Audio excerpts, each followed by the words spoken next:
اصلاح کرم سے کر دے۔ الحمدللہ رب العالمین والصلاة والسلام علی سید المرسلین، اما بعد فاعوذ باللہ من الشیطان الرجیم، بسم اللہ الرحمن الرحیم۔ پڑھیے الصلاۃ والسلام علیک یا رسول اللہ وعلی آلک واصحابک یا حبیب اللہ۔ الصلاۃ والسلام علیک یا نبی اللہ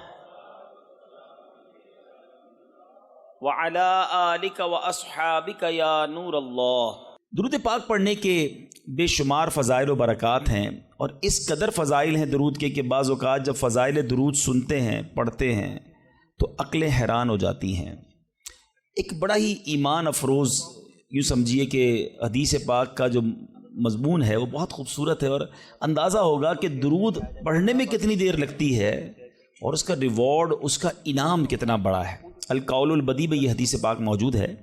مدینے کے سلطان رحمت عالمیان سرور ذیشان صلی اللہ تعالی علیہ وسلم کا فرمان برکت نشان ہے، اللہ عز و جل کا ایک فرشتہ ہے، اس کا ایک بازو مشرق میں ہے اور دوسرا بازو مغرب میں ہے۔ ذرا غور کیجئے کہ اس کی وڈتھ کتنی ہے۔ آج بڑے بڑے جو ایئر کرافٹ ہوتے ہیں اس کی ایک بازو سے لے کر دوسرے بازو کی وڈتھ پر ڈسکس ہوتی ہے۔ آج کل کی معلومات کے مطابق سب سے بڑا جو مسافر طیارہ دنیا میں آج کل ہے وہ A380 ہے، اور میں نے اس کی ایک ریسرچ پڑھی تھی کہ اس کی وڈتھ اتنی ہے ایک پر سے دوسرے پر تک کہ جتنی ایک فٹ بال اسٹیڈیم کی وڈتھ ہوتی ہے۔ اتنا بڑا وہ جہاز ہے۔ پاکستان میں اب تک وہ اتر نہیں سکا کیونکہ شاید ہمارے پاس اتنا بڑا رن وے نہیں ہے، مگر آپ سوچئے کہ اللہ کا ایک فرشتہ ایسا ہے جس کا ایک بازو مشرق میں ہے، دوسرا بازو مغرب میں ہے۔ اس فرشتے کا حجم جو ہے، اس کی وڈتھ کا عالم کیا ہوگا، آپ سنیے۔ اور آقا علیہ الصلوۃ والسلام فرماتے ہیں جو شخص محبت کے ساتھ مجھ پر درود بھیجتا ہے تو اللہ تبارک و تعالیٰ، گویا اللہ کے حکم سے، میں حدیث کا مضمون عرض کر رہا ہوں، اللہ کے حکم سے وہ فرشتہ جو ہے وہ پانی میں، نہر رحمت میں غوطہ لگاتا ہے، اور غوطہ لگا کر پانی سے باہر آ کر اپنے پروں کو جھاڑتا ہے۔ آپ نے کبھی یہ منظر دیکھا ہوگا کہ چھوٹی سی چڑیا جو ہے پانی میں اگر گر جائے اور باہر نکل کر اپنے پروں کو پھڑ پھڑائے تو کتنے قطرے گرتے ہوں گے، مگر ایک ایسا فرشتہ کہ جس کا ایک بازو مشرق میں دوسرا مغرب میں، جب وہ پانی سے نکل کر اپنے پروں کو پھڑ پھڑائے، پروں کو ہلائے، جھاڑے تو کتنے قطرے گریں گے، کاؤنٹ کرنا پاسبل نہیں۔ اب سنو ہونا کیا ہے۔ پیارے آقا فرماتے ہیں کہ اللہ تعالیٰ اس کے پروں سے ٹپکنے والے ہر قطرے سے ایک فرشتہ پیدا فرماتا ہے۔ اچھا، وہ فرشتوں نے کرنا کیا ہے؟ آقا علیہ الصلوۃ والسلام فرماتے ہیں وہ فرشتے قیامت تک اس درود پڑھنے والے کے لیے استغفار کرتے رہتے ہیں۔ یعنی درود پڑھنا اتنا سا کام ہے، ذرا مل کر پڑھیں، الصلاۃ والسلام علیک یا رسول اللہ۔ 30 سیکنڈز بھی نہیں لگتے ایک درود پڑھنے میں، مگر انعام کتنے بڑے بڑے ہیں۔ دنیا کا دستور ہے جتنا مشکل کام بندہ کرتا ہے اتنی آمدنی زیادہ ہوتی ہے۔ ایک نارمل میٹرک پاس بندہ جاب کرے اس کی سیلری تھوڑی ہوگی، گریجویٹ کرے اس کی سیلری زیادہ ہوگی، PhD کر لے سیلری اور بڑھ جائے گی۔ جتنا کوالیفائڈ، جتنی محنت کر کے، جتنا آگے بڑھ کے بندہ کام کرتا ہے اس کو اتنا دنیا میں انعام ملتا ہے۔ میرے رب کی رحمت دیکھو، کام تھوڑا کرتے ہیں رب زیادہ عطا فرماتا ہے۔ گویا اس کی رحمت جو ہے اپنے بندوں پر برسنا چاہتی ہے۔ اے میرے میٹھے اسلامی بھائیوں، میں بھی نیت کروں اور آپ بھی نیت کریں، ہم کم از کم روزانہ 1200 بار درود پاک پڑھیں گے۔ آج جس ٹاپک پر میں نے کچھ مدنی پھول آپ کو پیش کرنے ہیں، بیسیکلی یہ ایک ایسی عبادت ہے، یہ ایک ایسا عمل ہے جو ہمارے لیے بہت ضروری بھی ہے، مگر انفارچونیٹلی، بدقسمتی سے ہماری بہت بڑی اکثریت اس کو شاید عبادت ہی نہیں سمجھتی ہے، اس کو ایک آرڈنری کام سمجھتے ہیں، ضمنی کام سمجھتے ہیں، اور اس میں اتنی توجہ بھی نہیں دیتے۔ اور اگر آج آپ توجہ سے پورا بیان سنیں گے تو آپ ریئلائز کریں گے کہ میں نے جس عبادت کی طرف آپ کی توجہ دلانی ہے وہ صرف نارمل عبادت نہیں، بلکہ حدیث میں اس کو برین آف عبادہ، مخ العبادہ کہا گیا۔ وہ عبادت ایسی ہے جو عبادتوں کا بھی مغز ہے، اب وہ کیا ہے وہ ضرور عرض کروں گا. پہلے بخاری شریف کا ایک واقعہ سنانا چاہتا ہوں اور یہاں ایک تھوڑا سا مسکنسیپشن بھی کلیئر کرنا چاہتا ہوں, غلط فہمی یا وسوسہ, کہ کچھ لوگ یہ کہتے ہیں جناب کہ دعوت اسلامی کے اجتماع میں جاتے ہیں تو بعض اوقات وہاں واقعات بڑے سنائے جاتے ہیں اور قرآن و حدیث کی بات کم ہوتی ہے اور واقعہ بڑا سنایا جاتا ہے.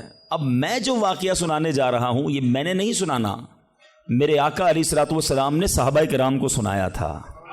تو یہ شاید غلط فہمی ہے کہ واقعات کا قرآن و حدیث سے تعلق نہیں ہے. پرابلم یہ کہ نہ ہم نے قرآن پڑھا ہے نہ حدیث پڑھی ہے. جنہوں نے قرآن پڑھا ہے ان سے پوچھیں کہ قرآن پاک میں واقعات کتنے ہیں.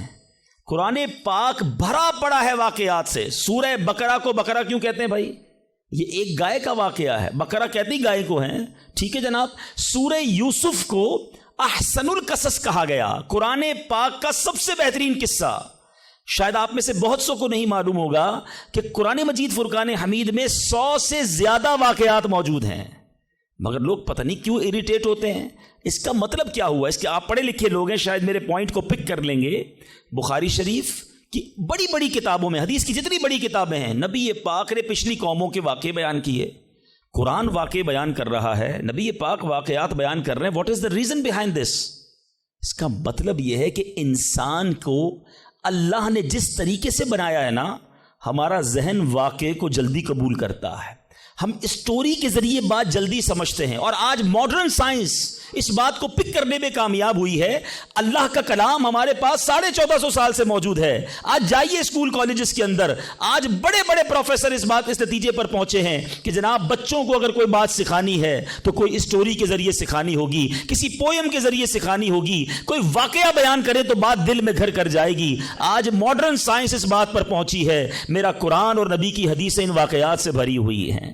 تو آج میں وہ واقعہ سنانے جا رہا ہوں جو بخاری شریف میں موجود ہے. اللہ کے حبیب علیہ الصلوۃ والسلام نے صحابہ کرام کو سنایا, اور امیزنگ کمال کا واقعہ ہے, اور یہی میرے آج کے ٹاپک کا یوں سمجھیے سینٹرل آئیڈیا ہے. آپ کو اندازہ ہو جائے گا کہ میں کیا بیان کرنا چاہتا ہوں, اور اس واقعے سے ہمیں بہت کچھ سیکھنے کو ملے گا. بخاری شریف میں ہے, حضرت عبداللہ ابن عمر رضی اللہ عنہ سے مروی ہے, کہتے ہیں میں نے پیارے آقا علیہ الصلوۃ والسلام کو فرماتے سنا. میں سمری خلاصہ اس حدیث کا عرض کروں گا کہ اگلے زمانے میں 3 شخص کہیں جا رہے تھے. رات کا وقت تھا, سونے کے لیے انہوں نے ایک غار کا انتخاب کیا اور ایک غار میں جا کر وہ آرام کرنے لگے. اس زمانے میں موٹیل اور ہوٹل تو ہوتے نہیں تھے کہ رات ہو گئی تو چلو کسی ہوٹل میں جا کے آرام کر لیں. کوئی غار دیکھا اور وہیں سو گئے پہاڑ کے اندر. ہوا کیا کہ وہ سوئے اور پہاڑ کی ایک چٹان جو ہے وہ اوپر سے گری, اور اس پہاڑ کا جو منہ تھا اس پر چٹان آ کر گر گئی. کلوز, دروازہ کلوز ہو گیا. اس زمانے میں موبائل فون نہیں تھا کہ اندر پھنسے ہوئے کسی کو بتاتے کہ ہم اندر پھنس گئے. وہ اندر ہو گئے اور دروازہ جو اس غار کا منہ تھا وہ چٹان سے بند ہو گیا. نبی پاک علیہ الصلوۃ والسلام فرماتے ہیں کہ اب ان تینوں نے کیا کیا؟ انہوں نے کہا کہ اب ایک ہی ہتھیار بچتا ہے, کسی کو بتا تو سکتے نہیں, آؤ اللہ کریم کی بارگاہ میں دعا کرتے ہیں. دعا مومن کا ہتھیار ہے. یہی میرا آج کا ٹاپک ہے. دیکھو بخاری شریف کی حدیث میں آقا فرما رہے ان تینوں نے کام کیا کیا؟ پھنس گئے تھے, کوئی چارہ نہیں تھا, اللہ کو پکارتے ہیں. تینوں نے فیصلہ کیا ایسا کرتے ہیں. تینوں نے کوئی زندگی میں اچھا کام کیا ہونا تو اس اچھے کام کا وسیلہ پیش کر کے اس اچھے کام کے صدقے سے اللہ کی بارگاہ میں دعا مانگتے ہیں. بخاری شریف کی حدیث سے یہ عقیدہ کلیئر ہو رہا ہے کہ وسیلے سے دعا مانگی جا سکتی ہے. اچھا جناب, پہلے بندے نے کیا کیا؟ اللہ کی بارگاہ میں دعا کی کہ یا اللہ میرے والدین بہت بوڑھے تھے, جب میں جنگل سے بکریاں چرا کر لاتا تو دودھ دو کر سب سے پہلے اپنے والدین کو پلاتا, اس کے بعد اپنی بیوی اور اپنے بچوں کو پلاتا. اے اللہ ایک دن ایسا ہوا کہ میں دودھ دھو کر آیا, لیٹ ہو گیا, آیا تو والدین سو گئے تھے, بچوں کو بھوک بھی لگی تھی, مگر میرے عشق نے, ادب والدین نے گوارا نہ کیا کہ ماں باپ سے پہلے بیوی بچوں کو دودھ پلاؤں. ساری رات انتظار کرتا رہا, اپنے والدین کے انتظار میں کھڑا رہا. میرے ادب نے یہ بھی نہ مجھے اجازت دی کہ والدین کو جگا دوں کہ آپ دودھ پی لیجئے, میں آ گیا ہوں. میں سرہانے کھڑا رہا, اے اللہ اگر میں نے یہ کام تیری رضا کے لیے کیا, ساری رات میں کھڑا رہا ماں باپ کے ادب میں, صبح ہو گئی تو میرے مولا اس مصیبت سے ہمیں چھٹکارا دے دے, اے اللہ اس غار سے ہمیں نکال دے. اس بندے نے دعا ختم کی, آقا فرماتے وہ پتھر تھوڑا سا سرک گیا. وہ پتھر جو کرین سے نہ ہلے, وہ چٹان, آٹومیٹکلی دعا جو ہے اثر رکھتی ہے. پتھر سرک گیا مگر اتنی جگہ نہ بنی کہ بندے باہر نکل جائیں. اب دوسرے کی باری آئی. اس نے اللہ کی بارگاہ میں دعا کی, مولا اے رب کریم, میرے چچا کی ایک بیٹی تھی, لڑکی تھی, میری کزن تھی, اور میں اس پر بڑا عاشق تھا, بڑا محبوب رکھتا تھا اس کو, لیکن وہ میرے قریب نہیں آتی تھی, مجھے اپنے پاس نہیں بیٹھنے دیتی تھی. اب ایک بار وہ لڑکی کسی وجہ سے کسی مصیبت میں گرفتار ہو گئی, قحط میں گرفتار ہوئی, کھانے پینے کو پیسے نہیں تھے. وہ میرے پاس آئی اور آ کر کہا کہ مجھے مدد کر دو, تم میرے کزن ہو, مجھے بڑی ضرورت ہے. اب چونکہ پہلے سے مجھے وہ پسند تھی, ارادہ برا تھا, تو میں نے اس لڑکی کو کہا ٹھیک ہے, جو تم مانگتی ہو میں دے دوں گا, مگر تم مجھے اپنا آپ حوالے کر دو, برا کام میرے ساتھ کرو. بیچاری مجبور تھی, میرے ساتھ وہ برائی کے لیے تیار ہو گئی. یا اللہ, جب میں اس کے ساتھ قریب ہوا, وہ اللہ کی بندی مجھے کہتی ہے کہ اللہ سے ڈر اور ناجائز طور پر یہ کام نہ کر, میں تیرے لیے حلال نہیں ہوں. جب اس عورت نے, یہ لڑکی نے مجھے یہ بات کہی, کوئی اور دیکھنے والا نہیں تھا, میں اکیلا تھا, قابو تھا میرا اس عورت پر, مگر جب اس لڑکی نے مجھے تیرا خوف دلایا, اے اللہ فقط تیرے خوف سے میں پیچھے ہٹ گیا. اے میرے مالک, کام اکیلے میں کیا تھا, آج پھنس گیا ہوں. اگر یہ کام میں نے تیری رضا کے لیے کیا ہے, اے رب کریم آج اس مصیبت سے نکال دے. وہ پہاڑ تھوڑا اور سرک گئے, وہ چٹان اور سرک گئی. آقا فرماتے ابھی بھی اتنی جگہ نہ بنی کہ بندے باہر نکل جائیں. اب تیسرے بندے کی باری تھی, ہاتھ اٹھائے, اللہ کی بارگاہ میں عرض کی کہ یا اللہ, میں نے ایک بار کچھ کام کیا, چند مزدوروں کو مزدوری پہ رکھا, کام کر کر ایک مزدور ایسا تھا جو مزدوری لیے بغیر چلا گیا, بھول گیا اپنا جو حق تھا وہ لینا بھول گیا, چلا گیا. اے رب کریم, جب وہ بندہ چلا گیا, میں نے اس کے پیسے کاروبار میں لگا دیے.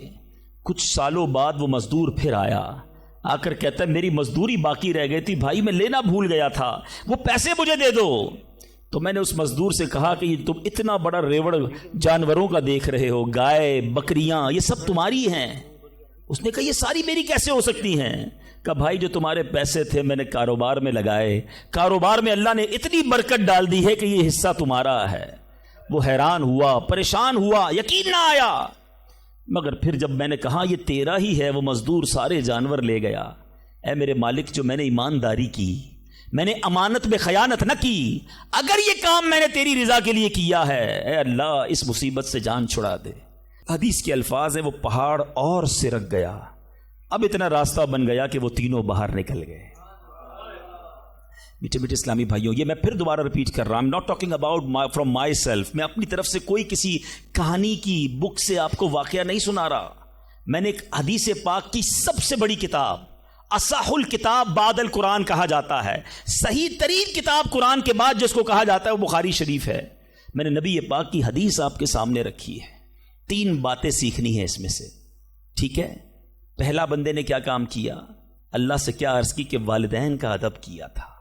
میرے مولا میں نے ماں باپ کی خدمت کی, اللہ کی بارگاہ میں یہ عمل کتنا مقبول ہوا کہ اس سے مصیبت دور کر دی گئی.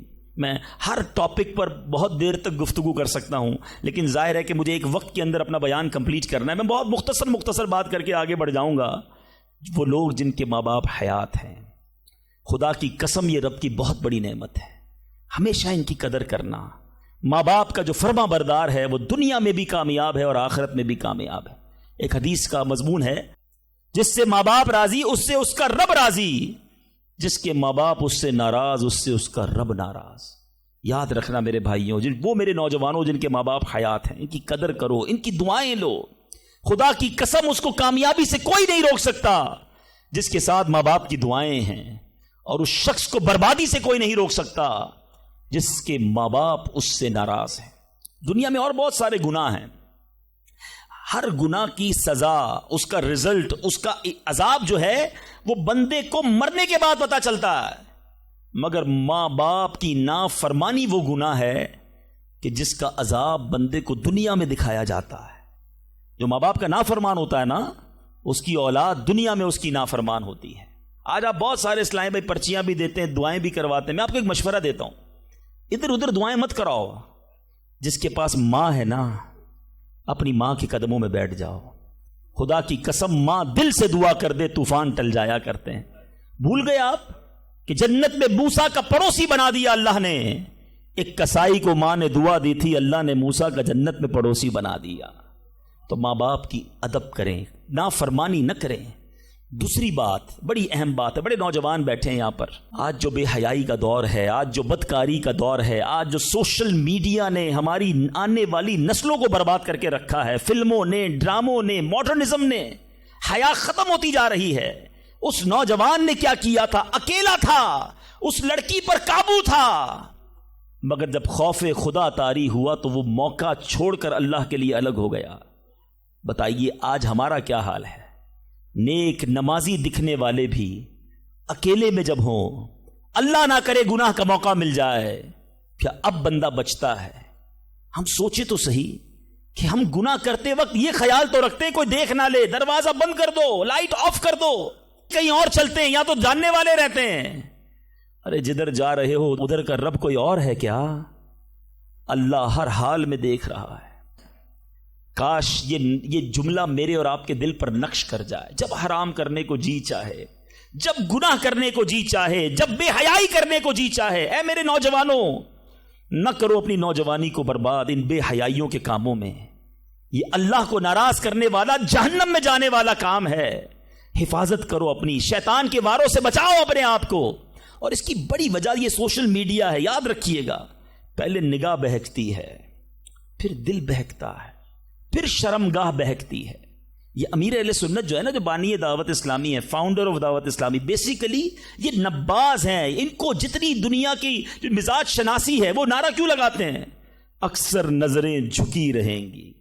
شاید بہت سو کو سمجھ نہیں آتا کہ یہ نیچی نگاہوں کی بات کیوں کرتے ہیں. آج کے دور میں جہاں ہر طرف بے پردگی ہے, ہم پاکستان کی ساری خواتین کو برقع نہیں پہنا سکتے, مگر اپنی نظروں کو تو نیچا کر سکتے ہیں نا, اپنی نگاہوں کو تو حیا کی چادر اڑا سکتے ہیں. تو خدا را اگر حرام سے بچنا ہے, گناہوں سے بچنا ہے, تو پہلے نگاہیں جھکائیے, پہلے آنکھوں سے حرام نہ دیکھیے. اور اب تیسری بات, اس حدیث میں جو بندے نے دعا کی تھی, تھوڑی سی مزدوری باقی رہ گئی, اور اس بندے نے مزدور کا حق کیسے ادا کیا کہ تھوڑے پیسوں کے لاکھوں واپس کیے. مگر آج کیا حال ہے؟ آج کوئی پیسے بھول جائے تو ہم کہتے چلو جان چھوٹی میرے ہو گئے ہیں. کاروبار میں حساب کتاب میں اگلے کی مسٹیک ہے, ہمیں پتا ہے کہ یہ غلطی کر رہا ہے, اس نے پیمنٹ دی تھی لکھی نہیں ہے, مگر ہمیں معلوم ہوتے ہوئے ہم نہیں بتاتے. یار اچھا ہے بھول گیا, میرے ہو گئے نا. کسی کا مال دباتے ہوئے نہیں سوچتے, کسی کے پیسے کھاتے ہوئے. قرضہ لے کر لوگ کہتے جاؤ وصول کر سکتے ہو تو کر لو. یاد رکھیے امام اہل سنت فرماتے ہیں, جو کسی کے 3 پیسے جان بوجھ کر دبا لے, I'm not talking about millions rupees, آج لاکھوں روپے لوگ ہڑپ کر جاتے ہیں, ہزاروں ہڑپ کر جاتے ہیں. سنو, اعلیٰ حضرت فرماتے ہیں جو کسی کے 3 پیسے دبا لے, اس کو قیامت کے دن ان 3 پیسوں کے بدلے 700 با جماعت مقبول نمازیں دینی پڑ جائیں گی. کدھر سے لائیں گے ہم 700 نمازیں با جماعت مقبول؟ ایک ایک روپیہ لوگوں کو واپس کیجئے. بھول گیا ہے آپ جا کر لوٹائیے, یاد دلائیے اسے, ایسے معاف نہیں ہوگا. آج لوگ کہتے ہیں میرا بگاڑ ہی نہیں سکتا کوئی. ٹھیک ہے, آج آپ کا کوئی نہیں بگاڑ سکتا, بڑے روب والے ہیں, بڑا عہدہ ہے آپ کے پاس, آپ چودھری ہیں, آپ کسی علاقے کے بڑے ہیں, منسٹر ہیں, کونسلر ہیں, واٹ ایور. لیکن آج اگر وہ مظلوم آپ کا کچھ نہیں بگاڑ سکتا نا, یاد رکھنا کل اللہ مظلوم کے ساتھ ہوگا. قیامت کے دن مظلوم کا ہاتھ ہوگا اور ظالم کا گریبان ہوگا. اس دن حساب دینا پڑے گا. تو خدا را اگر زندگی میں کسی پر ظلم ہو گیا ہے, اگر زندگی میں کسی کا حق دبا لیا ہے, اسے نہیں پتا, آپ جا کر لوٹائیے یا تو معاف کروائیے, ورنہ قیامت کے دن مہنگا پڑ جائے گا. بہرحال میں پھر آتا ہوں اپنے ٹاپک کی طرف, اور وہ میرا ٹاپک آج ہے دعا.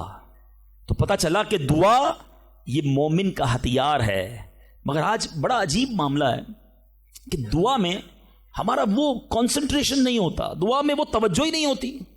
ہم شاید نماز بھی پڑھ لیں, تلاوت بھی کر لیں, جب دعا کی باری آتی ہے ہم اس کام کو بڑا آرڈنری سمجھتے ہیں. ہم سمجھتے ٹھیک ہے امام صاحب دعا کرا رہے ہیں, ہم بھی آمین کہیں, کبھی ادھر دھیان ہے, کبھی ادھر دھیان ہے, خیال کہیں اور ہے. نہیں میرے میٹھے اسلامی بھائی, ذرا دعا کی اہمیت سمجھو. دعا ہے کیا؟ دعا کس کی بارگاہ میں بات ہو رہی ہے؟ پتہ ہے آپ کو کس سے بات ہو رہی ہے؟ اللہ سے ڈائریکٹ بات ہو رہی ہے.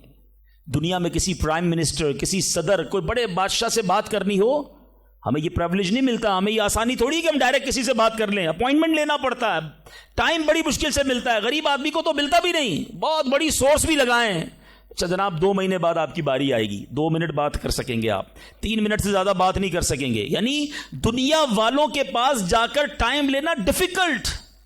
جو ساری کائنات کا مالک ہے، جو احکم الحاکمین ہے، جو رب العالمین ہے، ارے دنیا کا کوئی بندہ چاہے اس سے بات کرنا اٹھائے ہاتھ اور مانگنا شروع کر دے، کوئی اپوائنٹمنٹ نہیں، کوئی سیکرٹری نہیں، nobody between you and your Allah, direct Allah سے بات کرو جتنی کرنی ہے، اور ٹائم لمٹ بھی نہیں ہے، تم تھک سکتے ہو، تم اکتا سکتے ہو، رب کے خزانوں میں کمی نہیں ہے۔ اور کمال دیکھے دنیا کا، آج آپ دنیا والوں سے پیسے مانگیں، مثال دیتا ہوں، ہمارے ساتھ بھی ہوتا ہے، آپ کے ساتھ بھی ہوتا ہے، کوئی دوست تو قریب بھی ہو، آ جائے یار کہ کسی مشکل میں ہوں بھائی مدد کر دو، ہم شاید مدد کر بھی دیں، یار بڑا کلوز ہے، رشتہ دار ہے، گرائی ہے، تھوڑے دیر بعد پھر آ جائے، یار دوبارہ چاہیے پیسے، پھنس گیا ہوں، مسئلہ حل نہیں ہوا، اب شاید جیب میں مشکل سے ہاتھ جائے، لیکن یار دوست ہے چلو دے دو، تیسری بار آ جائے، یار یہ تو مانگنے والا ہو گیا ہے، بار بار آتا ہے، چوتھی بار آ جائے تو موبائل اس کا اٹھنا بند ہو جائے گا، 5ویں بار شاید ہم اس کا نمبر بھی بلاک کر دیں گے، چوکیدار کو بھی کہہ دیں گے اس کو قریب نہیں آنے دینا، یہ تو مانگنے والا ہو گیا ہے۔ یہ ہے دنیا۔ تم اپنے اچھے دوست، قریبی رشتہ دار سے 3-4 بار مانگ لو، وہ اب تم سے دور ہو جائے گا، تمہیں برا کہے گا۔ میرے رب کریم کی شان دیکھو، فرماتا ہے ادعونی استجب لکم، مجھ سے دعا مانگو میں تمہیں عطا فرماؤں گا۔ اجیب دعوت الداعی اذا دعانی، میں دعا مانگنے والے کی دعا قبول کرتا ہوں جب وہ مجھے پکارے۔ اللہ اکبر، اللہ تعالیٰ زیادہ مانگنے والوں سے زیادہ محبت فرماتا۔ ایک اور عجیب بات بتاؤں کہ اللہ تبارک و تعالی ان بندوں سے ناراض ہوتا ہے۔ دنیا میں ہے کوئی ایسا سخی؟ کریم دیکھو میرا مالک، جو نہیں مانگتا رب اس سے ناراض ہوتا ہے۔ شاعر لکھتے ہیں نا، تو کریم ہی جو ٹھہرا تو کرم کے کیا ٹھکانے، تو کریم ہی جو ٹھہرا تو کرم کے کیا ٹھکانے، تو نوازنے پہ آئے تو نواز دے زمانے۔ میں نے آپ کو قرآن کی کچھ آیات کے ذریعے یہ احساس دلایا کہ دعا کی اہمیت کیا ہے۔ اب آؤ میں آپ کو آپ کے نبی علیہ الصلوۃ والسلام کی کچھ حدیثیں بتاتا ہوں، کس طرح انکریج کیا اللہ کے حبیب علیہ الصلوۃ والسلام نے، کیسی حوصلہ افزائی فرمائی ہے دعا کے بارے میں۔ اللہ کے حبیب علیہ الصلوۃ والسلام فرماتے ہیں اللہ تعالیٰ کے نزدیک کوئی چیز دعا سے بزرگ تر نہیں ہے۔ اللہ کے نزدیک سب سے بزرگ چیز وہ دعا ہے، اور دعا کو حدیث میں مخ العبادہ، عبادت کا مغز کہا گیا، ٹاپ آف دا لسٹ جو عبادت ہے نا وہ دعا ہے۔ مگر آج دعا کی طرف توجہ ہی نہیں ہے۔ ہم تو سمجھتے ٹھیک ہے مانگ لی، نہیں مانگی، ارے دعا نہ مانگنے والوں سے رب ناراض ہوتا ہے، اور جو جتنا مانگتا ہے رب اس سے اتنا خوش ہوتا ہے۔ میرے میٹھے اسلامی بھائیوں، اللہ فرماتا ہے، سنو حدیث قدسی ہے، اے فرزند آدم تو جب تک مجھ سے دعا کرتا رہے اور میرا امیدوار رہے گا، میں تیرے گناہ کیسے ہی ہو معاف فرماتا رہوں گا اور مجھے کچھ پرواہ نہیں ہے۔ جب تک مانگو کہ رب عطا فرمائے گا۔ اب ہم بڑے نادان ہیں، پرابلم یہ ہم بڑی جلدی مچاتے ہیں، یار اتنے دنوں سے دعا کر رہا ہوں مسئلہ ہی حل نہیں ہو رہا ہے، میں نے دعا کی یا اللہ کاروبار میں برکت دے دے، کل بھی 5,000 کی بکری ہوئی، آج بھی 5,000 کی، کوئی اضافہ نہیں ہے۔ جناب میں دعا کرتا ہوں یا اللہ صحت دے دے، شوگر لیول کم ہی نہیں ہو رہا۔ میں دعا کرتا ہوں یا اللہ بیٹا دے دے، بیٹا مل ہی نہیں رہا۔ میں انشاءاللہ اور بھی باتیں اس میں عرض کروں گا، میں صرف ابھی اس حدیث کو کلیئر کر دیتا ہوں۔ میں آپ سے پوچھنا چاہتا ہوں، آپ نے دعا کی کہ یا اللہ میرے کاروبار میں برکت دے دے، آپ کی جو سیل تھی وہ ایز اٹ از رہی، لیکن آپ کی دکان میں آگ لگنے والی تھی، آپ کی دکان میں ڈکیتی ہونے والی تھی، آپ نے دعا مانگی، اللہ نے اس بلا کو روکنے میں لگا دیا۔ سچ بتاؤ پیسے تھوڑے بڑھ جاتے اچھا تھا، یا دکان میں آگ نہ لگی یہ بڑا کرم ہو گیا؟ میں نے گھر سے نکلنا تھا، میرا ایکسیڈنٹ ہونا تھا، ٹانگ ٹوٹنی تھی، میں نے اللہ سے دعا کی تھی یا اللہ بیٹا دے دے، وہ دعا کو کنورٹ کیا گیا، میری ٹانگ بچ گئی، میرا ایکسیڈنٹ بچ گیا۔ بتاؤ یہ اللہ کی مہربانی نہیں ہے؟ پرابلم پتہ ہے کیا ہے؟ ہمیں دنیا والوں پر سب پر بھروسہ ہے، ہمیں اللہ پر بھروسہ نہیں ہے۔ ہم سمجھتے پتہ نہیں دعا قبول کیوں نہیں ہوتی ہے۔ دعا کے آداب میں لکھا ہے کہ اللہ اس بندے کی دعا قبول نہیں فرماتا جو دعا کی قبولیت میں جلدی مچاتا ہے، جو کہتا ہے جلدی قبول ہو جائے، بس آج ہی قبول ہو جائے۔ اچھا پھر لوگ شکوے بھی بڑے کرتے ہیں، یار میں نے جمعے کے دن بھی دعا کی، مزار پہ جا کے بھی دعا کی، بزرگوں سے بھی دعا کرائی، کسی نے کہا کعبے کو دیکھ کر پہلی دعا کرو وہ قبول ہوگی، کعبے پر بھی چلا گیا، میں مدینے بھی گیا، میری دعا ہی قبول نہیں ہو رہی، میرا پرابلم ہی سولو نہیں ہو رہا۔ اب ذرا 2-3 حدیثیں سناؤں گا، یہ ساری غلط فہمیاں، یہ سارے مسکنسیپشن اگر آپ توجہ سے سنیں گے تو دور ہو جائیں گے۔ اللہ کے حبیب علیہ الصلوۃ والسلام فرماتے ہیں دعا بندے کی 3 باتوں سے خالی نہیں ہوتی، 3 میں سے کوئی ایک بینیفٹ لازمی ملتا ہے۔ آقا فرماتے ہیں یا تو اس کا اس دعا کے بدلے گناہ بخش دیا جاتا ہے، یا اس میں جو مانگتا ہے وہ مل جاتا ہے، دنیا میں جو مانگا وہ مل گیا، سیکنڈ یہ آپشن ہے۔ تیسرا فرمایا کہ اللہ اس کے لیے اس دعا کا ثواب جمع کر دیتا ہے۔ حدیث کے الفاظ ہیں جب بندہ قیامت کے دن جا کر اتنی ساری نیکیاں دیکھے گا، پہاڑ جتنی، تو عرض کرے گا مولا یہ کام تو میں نے نہیں کیے، کدھر سے ہوئے؟ ارشاد ہوگا یہ تیری وہ دعائیں ہیں جو دنیا میں قبول نہ ہوئی تھیں، اس کا ثواب ہم نے جمع کر دیا ہے۔ بندہ قیامت کے دن تمنا کرے گا کاش میری دنیا میں کوئی دعائی قبول نہ ہوتی، اتنا اجر، اتنا ثواب۔ تو اس کا مطلب کیا ہوا کہ دعا مانگتے وقت کنجوسی نہ کیا کرو، ایچ اینڈ ایوری ورڈ، ہر لمحہ آپ کا دعا میں عبادت ہے، اور یہ آپ کے نامہ اعمال میں بڑھوتری کا سبب ہے۔ دعا میں یہ نہ سوچا کرو کہ پتہ نہیں کیا ملنا ہے، نہیں ملنا، یقیناً ملنا ہے۔ اب دوسری حدیث سنو اور ایمان تازہ ہوگا۔ اللہ کے حبیب علیہ الصلوۃ والسلام فرماتے ہیں جس کا مضمون ہے کہ جب کوئی فاسق، فاجر، گناہ گار دعا کرتا ہے، بعض اوقات یہ بھی خیال آتا ہے شیطان ہے نا، یار میں 5 ٹائم نماز بھی پڑھتا ہوں، میں روزے بھی رکھتا ہوں، میں درود بھی پڑھتا ہوں، میں زکوٰۃ بھی دیتا ہوں، میرے کام سیدھے ہوتے نہیں ہیں، میری دعائیں قبول ہوتی نہیں، وہ برابر میں میرا پڑوسی ہے، ایک وقت کی نماز پڑھتا نہیں ہے، کام سارے اس کے الٹے ہیں، کاروبار اس کا ترقی کر رہا ہے، گھر اس کے بن رہے ہیں، یہ کیا ماجرا ہے؟ اول تو ہمیں یہ سوچنا نہیں چاہیے کہ میں نیک ہوں، ہر وقت ہمیں یہ سوچنا چاہیے کہ میں سب سے برا ہوں، میری بہت ساری خطائیں، لیکن اس کے باوجود اب جو میں حدیث سنانے جا رہا ہوں یہ بہت سو کی بہت بڑی کنفیوژن کو دور کر دے گی۔ اللہ کے حبیب علیہ الصلوۃ والسلام فرماتے ہیں جس کا مضمون ہے جب کوئی فاسق، فاجر، گناہ گار شخص اللہ کی بارگاہ میں دعا کرتا ہے، اللہ فرشتوں سے فرماتا ہے اس کا کام جلدی کر دو۔ کیوں؟ فرماتا ہے اس کا مانگنا پسند نہیں آ رہا، اس کی آواز اچھی نہیں، جلدی کام کر دو۔ اور فرمایا جب اللہ کا کوئی نیک بندہ، رب کا محبوب جب اللہ کی بارگاہ میں دعا کرتا ہے، اللہ فرشتوں سے فرماتا ہے ابھی اس کو نہ دینا، ابھی اس کا کام نہ کرنا، اس کو اور مانگنے دو، مجھے اس کا مانگنا بڑا پسند آ رہا۔ میں آپ سے پوچھتا ہوں خدا کی قسم، میں جو مانگوں وہ مجھے میرا رب دے دے، یہ اچھا ہے یا زندگی میں ایک دعا میں ایسی کروں کہ اللہ جبریل سے کہے کہ میرے بندے کا کام نہ کرنا، اس کو اور مانگنے دو، اے میرے فرشتوں اور مانگنے دو، مجھے اس کا مانگنا بڑا پسند آ رہا ہے۔ کاش زندگی میں ایک دعا، مجھے بتاؤ نا، میرا رب یہ کہہ دے کہ میرے بندے کی آواز مجھے پسند ہے، پھر تو میرا کام ہو گیا نا، میرے رب کو میں پسند آ گیا، اس سے بڑی کیا چیز ہے؟ مگر بدقسمتی ہے اس شخص کے لیے جو اللہ کی بارگاہ میں شکوہ کرتا ہے کہ میرا کام نہیں ہو رہا، میری دعا قبول نہیں ہو رہی۔ جلدی نہ مچایا کرو، اللہ پر بھروسہ رکھو۔ اور اب آخری بات سے اور آپ کا کلاؤڈ کلیئر ہو جائے گا۔ وہ لوگ جو کہتے ہیں پتہ نہیں میرے مسئلے حل کیوں نہیں ہو رہے، میں اللہ کی بارگاہ میں اتنا دعا کرتا ہوں مسئلہ حل نہیں ہوتا۔ سنو، اب میں آپ کو ایک لاجیکلی مثال دیتا ہوں یا عقلی مثال دیتا ہوں۔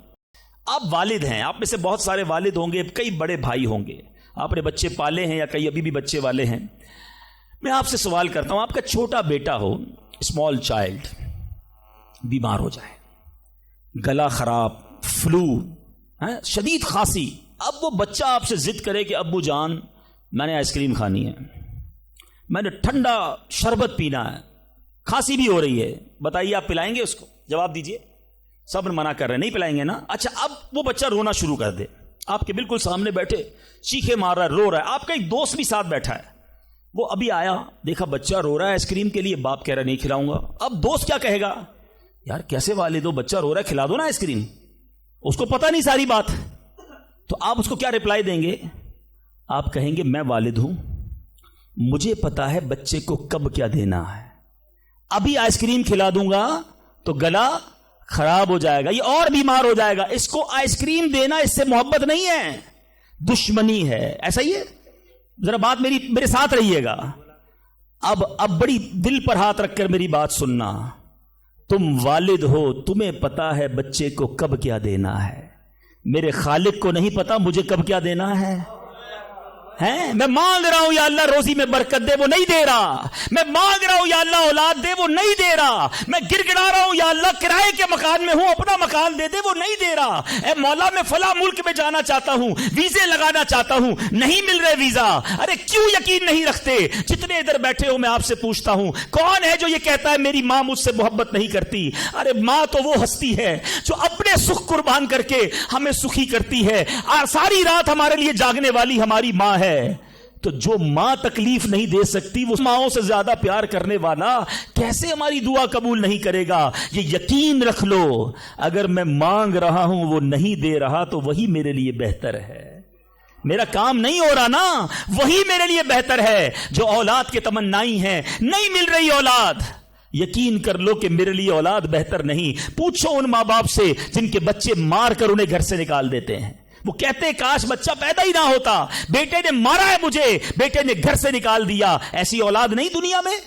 ان ماں باپ سے پوچھو, کیا پتا آپ کے مقدر میں ویسی ہی اولاد ہو. اور اللہ فرما رہا ہے, اللہ کریم ہے, ہمارے بارے میں اچھا فیصلہ کیا کہ ہمیں اولاد سے محروم رکھا.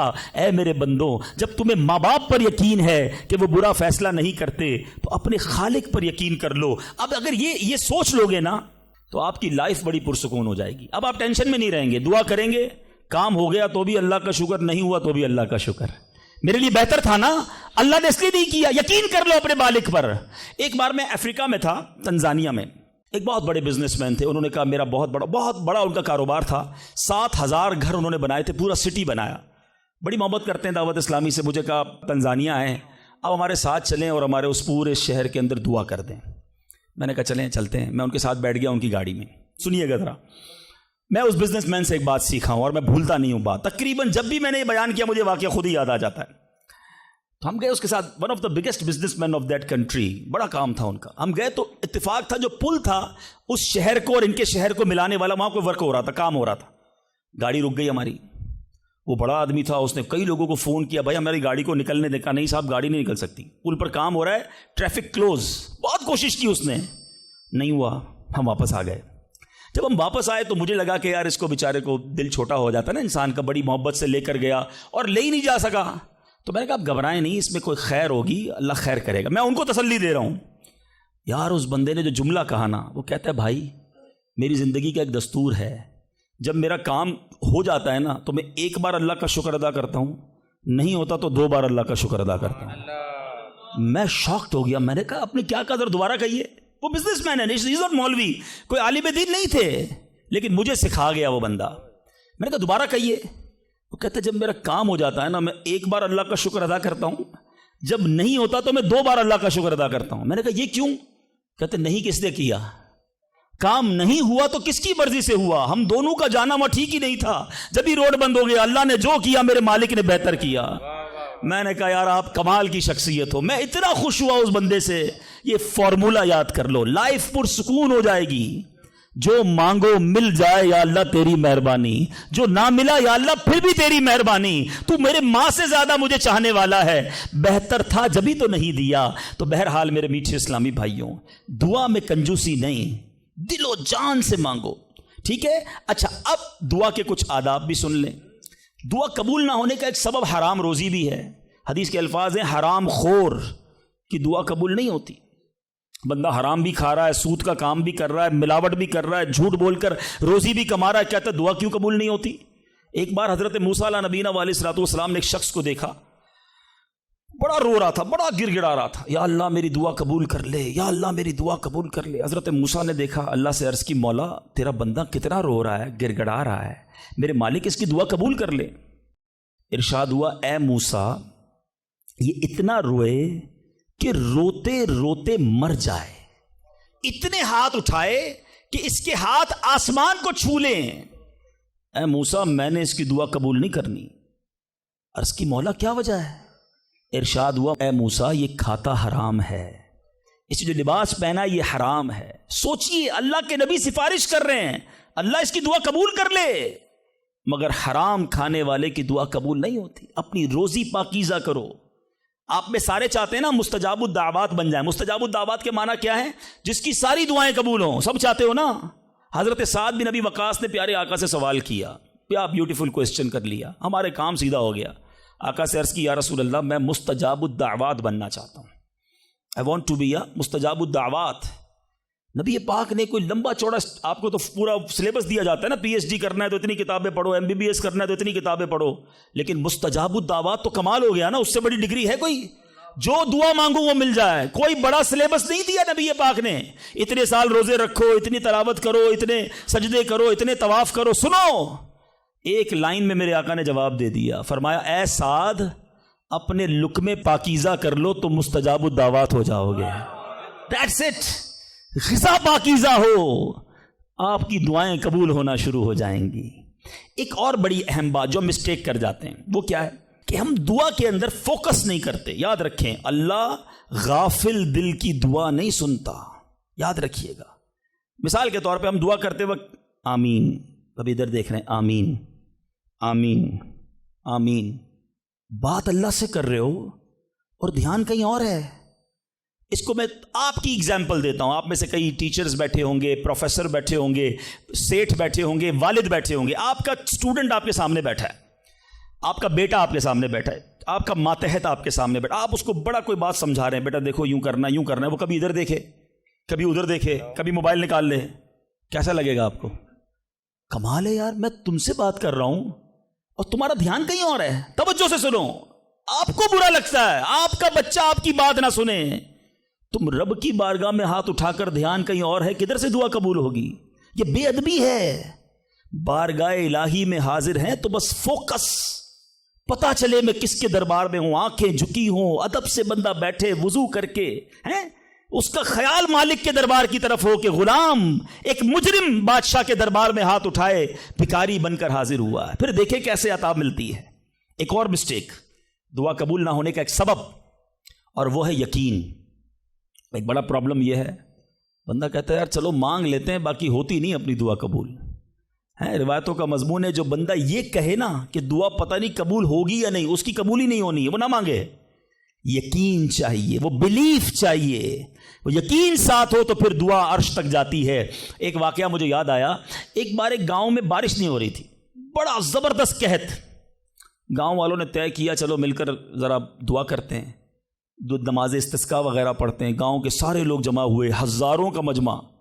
کئی سالوں سے اس گاؤں میں بارشیں نہیں ہوئی, پتے پتے کو, بوند بوند کو لوگ ترس رہے. قحط. ایک نوجوان, ایک ینگسٹر آیا, ہاتھ میں اس کی چھتری ہے. سارے گاؤں والے ہنسنے لگے کہ اللہ کے بندے, کئی سالوں سے ایک قطرہ پانی کا نہیں گرا, تم چھتری لے کر آئے ہو. اس نوجوان نے کمال کا جواب دیا کہ جس سے مانگنے آئے ہیں وہی تو برسانے والا ہے. اب اگر اس نے برسا دی تو کیا بھیگتے ہوئے جاؤں گا؟ اب ہوا یہی. کتاب میں لکھا سب نے دعا مانگی, نوجوان کے یقین کی برکت سے دعا کے دوران موسلا دھار بارش شروع ہو گئی. سارا گاؤں بھیگتے ہوئے گیا, نوجوان چھتری کے نیچے چلتا ہوا جا رہا ہے. یقین ہوگا تو کام ہوگا. دعا پر یقین نہیں, تو اللہ پر ہی یقین نہیں ہے تو کام کیسے ہوگا؟ یہ تو چند میں نے آداب بیان کر دیے. اب میں دو بڑی اہم باتیں کرنا چاہتا ہوں کہ دعا جو ہے نا ماں باپ کی, وہ بڑی امپورٹنٹ ہے. بعض اوقات ہم سمجھتے ہیں کہ یار کام نہیں ہو سکتا میرا, بڑا ٹپیکل ہے, میں بڑی مشکل میں پھنس گیا ہوں, میرے مسائل بہت ہیں, یہ مسئلہ حل ہو ہی نہیں سکتا, میں اتنے بڑے قرضے میں آ گیا ہوں کہ وہ قرضہ کیسے اترے گا؟ میں ساری زندگی نوکری کرتا رہوں, قرضہ تو نہیں اترنا. میری یہ بیماری ڈاکٹر کہتے ٹھیک ہی نہیں ہوگی. یہاں آ کر ہمارا کانفیڈنس شیک ہو جاتا ہے, ہم اللہ سے بھروسہ اٹھا لیتے ہیں, ہمیں لگتا ہے نہیں یار یہ پرابلم سالو نہیں ہو سکتا. آج ایک بات سیکھ کر جانا, جو پرابلم آپ کے سامنے بہت بڑا ہے نا وہ آپ کے لیے بڑا ہے. ان اللہ علی کل شیء قدیر, میرا مالک جب چاہے جیسے چاہے حکم فرمائے اور مسئلہ حل ہو سکتا ہے. اب میں آپ کو اس کو لاجیکلی سمجھاتا ہوں. ایک آپ نے دیکھا ہوگا آپ کے گھر میں چونٹیاں چلتی ہیں, بازوں کا چونٹیاں ہوتی ہیں نا. اب چونٹی جا رہی ہے, آپ اس کے سامنے سیب رکھ دیں. اب چونٹی کی طرف رہ کر سوچیں, چونٹی دیکھے گی اتنی بڑی چیز سیب, چونٹی کے لیے وہ سیب پہاڑ ہے, چونٹی ہٹا سکتی ہے اس کو؟ نہیں. وہ کیا کرے گی؟ کھڑی رہے گی یا تو راستہ بدل دے گی. یار اتنی بڑی چیز سامنے آ گئی, میں تو کچھ نہیں کر سکتی.